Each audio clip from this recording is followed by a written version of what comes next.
பிரியமான சகோதர சகோதரிகளை, இன்றைய நற்செய்தி வாசகம் வழியாக நம் ஆண்டவர் இயேசு கிறிஸ்து பல விஷயங்களை கற்றுத்தருகிறார். முதலாவதாக இறைவாக்கினர்களின் வார்த்தைகளை நாம் கேட்க வேண்டும். பழைய ஏற்பாட்டில் இறைவாக்கினரான எலியா, எலிசா வார்த்தைகளை இஸ்ரேல் மக்கள் மறுதளித்ததால் எலியாவும் எலிசாவும் மற்ற மக்களிடம் சென்று இறைவனின் அருளை அவர்களுக்கு வழங்கினார்கள்.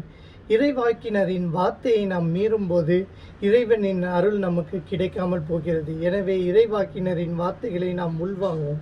இன்றைய காலகட்டத்தில் நமக்கு நம் பெற்றோர்கள் பல அறிவுரைகளும் பெரியவர்கள் பல அறிவுரைகளையும் கூறுகிறார்கள். அதை நாம் கேட்டு உணர்ந்து நம் நல்லதுக்கு என்பது வாழ வேண்டும். எனவே தான் நமக்கு அவர்களின் வார்த்தையை கேட்கும்போது இறைவனின் அருள் நம்மிடையே தங்கும். அவர்களின் வார்த்தையை மறுதளித்தால் இறைவனின் அருள் நம்மிடமிருந்து விலகும்.